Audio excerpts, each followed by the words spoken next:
고금 소청, 보쌈 당한 선비.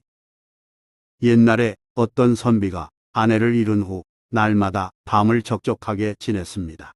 후취를 드리거나 첩을 두고 싶어도 경제적 형편이 어려운 탓에 방법이 없었습니다. 선비 혼자 마음에 둔 사람은 몇 명 있었습니다. 외모는 보통이나 돈 많은 이웃 마을 부잣집 과부, 재산은 평범하나 얼굴이 예쁜 옆집 과부가 그들이었습니다.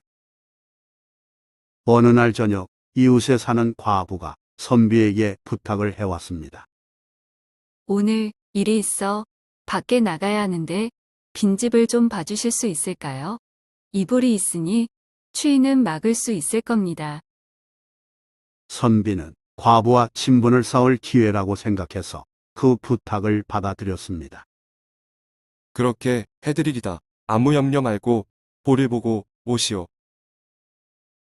그날 밤이 깊어지자 과부집으로 여러 사람이 몰려오더니 컴컴한 방에 누워있던 선비를 이불로 싸서 둘러엎고 나갔습니다. 이른바 보쌈을 당한 것인데 선비는 사태를 살펴보고자 거짓으로 깊이 잠든 채하였습니다. 선비를 둘러엎은 사람들은 어느 집에 도착해서 깨끗한 방에 보쌈해온 사람을 놓아두었습니다. 선비가 이불 속에서 사람들 대화를 들어보니 이웃 마을 부잣집이었습니다. 부잣집 주인은 그 사람들을 대접하고 나서 방으로 들어와 이불을 벗기고 덮치려 했습니다. 선비가 이불을 몸에 두른 채 힘껏 저항하자 다른 사람들이 말했습니다. 그 여인을 강제로 다그치면 자결할지 모르니 천천히 구슬리는 편이 더 좋을 것입니다. 알겠소이다. 그렇게 하리다.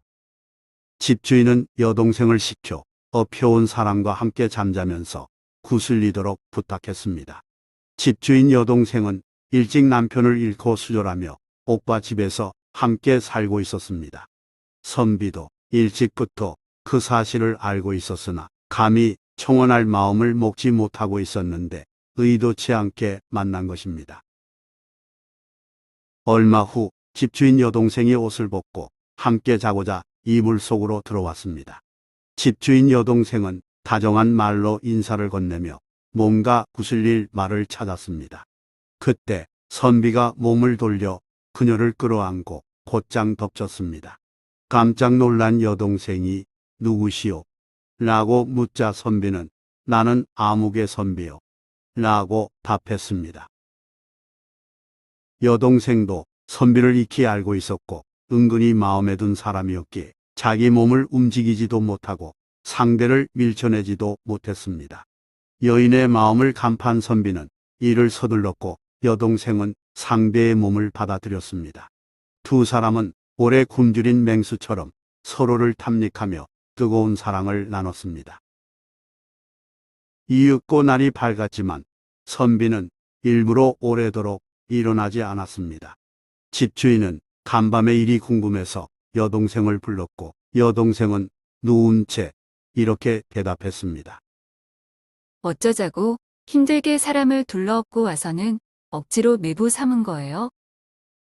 여동생은 선비와의 한밤 인연이 흡족했기에 역설적으로 이리 말한 것이었습니다. 집주인이 뭔 말인가 하는 표정을 짓는 순간 선비가 일어나 앉아 창문을 밀어젖히며 말했습니다. 내가 매부를 구한다면 상의해서 혼례를 올렸어야지. 어찌 감히 깊은 밤에 위협을 가하여 사대부에게 모욕을 주느냐. 내가 당장 관청에 고하면 내가 살 수 있을 것 같으냐. 평민인 집주인은 예상치 못한 상황에 몹시 놀라 당황해했습니다. 집주인은 급히 땅에 엎드려 죽을 죄를 지었다면서 어떻게 하면 용서해 주겠냐고 물었습니다. 그리하여 선비는 집주인에게 재산을 나누어 받고 집을 나란히 두고 여동생을 후치로 삼아 부자로 살게 됐습니다. 이웃에 살던 과부는 일의 김새를 미리 알아채고 꾀를 내어 일부러 피하여 싫어하던 부잣집 주인을 속인 것이었습니다. 한편 보쌈은 어떤 경우에 행해졌을까요? 일반적으로 부잣집 남자가 마음에 든 과부를 사람들을 시켜 밤에 몰래 보자기에 싸서 데려다가 부인이나 첩으로 삼았습니다. 남자가 보쌈을 당하는 일도 있었습니다. 양 반집딸이 남편의 문제로 불임이었을 때 총각을 보쌈에어서 동침한 후 죽이곤 했습니다. 이런 악습은 조선 마렵에야 사라졌습니다.